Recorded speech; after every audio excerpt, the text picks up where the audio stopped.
Hello everyone, welcome to the channel No Spear. This is Sheshadri Kulkarni. In this video, we are going to know about Pune Sarvajanik Sabha. The Pune Sarvajanik Sabha was founded by M.G. Ranade on 2nd April 1870. The Deccan Association was founded in 1850 and the Pune Association was founded in 1867.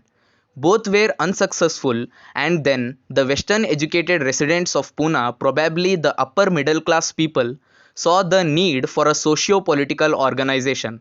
Socio-political organization are those which combine the social and political factors, which connects the people and the government.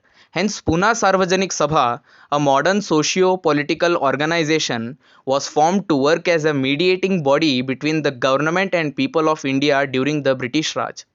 Initially, it was established at Pune because of the discontent, unsatisfaction of the people over the running of a local temple. Mahadev Govind Ranade, a famous lawyer and scholar from the Bombay Presidency, played major role in the foundation of organization.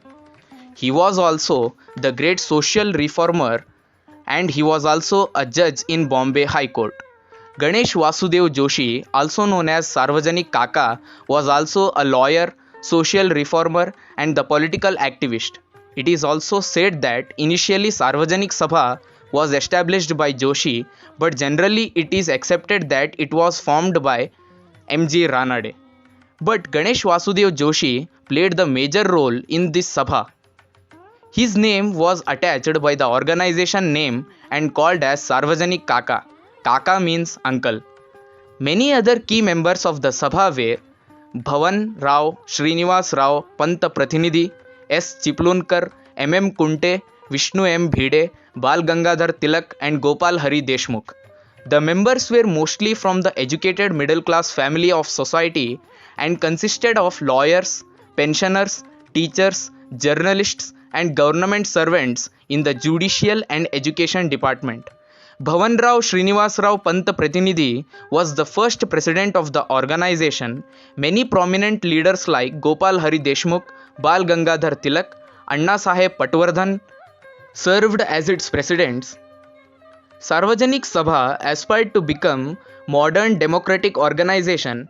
As a result of it, its first 95 members were elected from 6,000 people.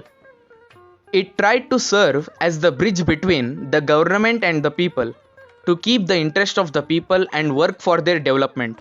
The organization started lecture tours and meetings in order to inculcate the sense of national pride in the people. It also helped in relief efforts during famines. It is true that the majority of the members were of upper middle class, but the membership was open to people of all caste and classes. The Sabha represented peasant interests to the government as well as opposition to the forest laws, which were against the environment and Indian rituals, salt laws and press laws which denied the freedom of the Indians. It published a monthly journal to create awareness among the people. The Sabha even supported Swadeshi by sending its member Ganesh Vasudev Joshi to Delhi Darbar dressed in hand-spun khadi. It is important to note that khadi appeared in Indian political and freedom landscape long before Mahatma Gandhi made it a symbol of Indian nationalism. The Pune Sarvajanik Sabha was a precursor or prequel to Indian National Congress, which started with its first session in Maharashtra. Many Sabha members became the members of Indian National Congress. In 1875, the Sabha sent a petition to the House of Commons demanding Indian people's or India's direct representation in the parliament. Pune Sarvajanik Sabha emerged as a successful socio-political organization which left its mark and had a great impact on the government, which also gave the eminent freedom fighters and social reformers to the country. So friends, this was about the Pune Sarvajanik Sabha. Hope you loved this. Do like, share and subscribe the channel No Spear for more such interesting informative videos.